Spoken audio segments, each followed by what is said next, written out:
If you think about the modern business, it's a cloud-first business.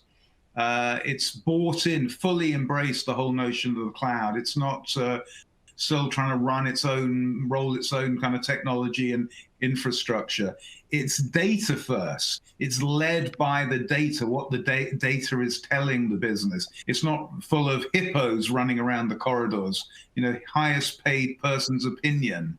It's not that kind of business where it's just some gut feel and some instinct of a senior high up person. It's really being run on what the data is telling the business. It's an automation first business. It's not trying to do clunky human workarounds on old fashioned systems no longer fit for purpose, where people can't really execute at the speed and the scale they need to do. And it's a business that really understands and is beginning to leverage machine learning in important material parts of the business. And so if you think about those sort of components, those characteristics, we can all have a sense, all have a feeling of what that manifests in how we deal with an organization. So probably many people have used Hotel Tonight. Back in the days when we used to book hotels to travel for business or for pleasure.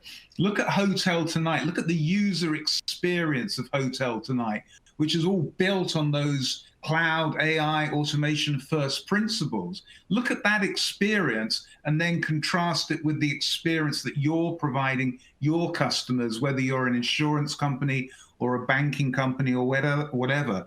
Look at the buying experience of Allbirds, which is a shoe company in America. Just go on their website and buy a pair of shoes and see how easy that is, how seductively sophisticated and straightforward and almost kind of charming it is in the way that you interact on that website. And again, contrast that with your retailing experience. Is it as good as that? Look at the one-click selling technology of Shopify.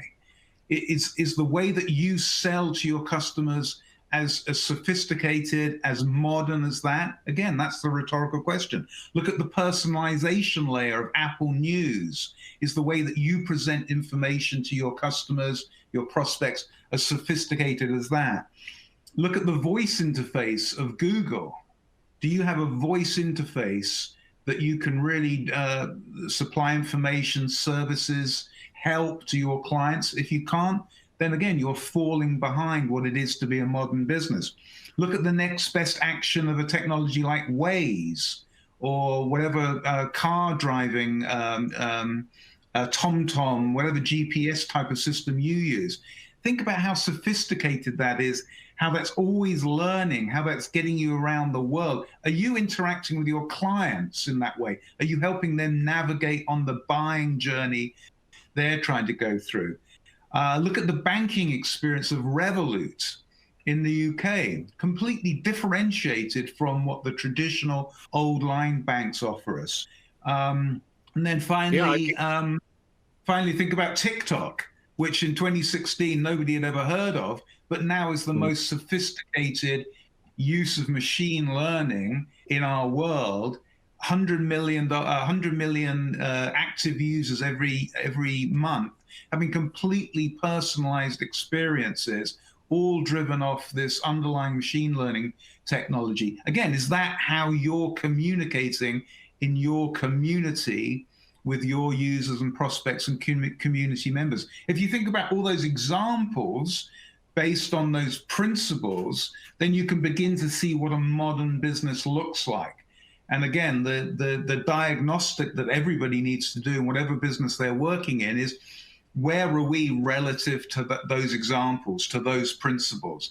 And closing that delta, that gap, that really is the work ahead that we all have to do going forward.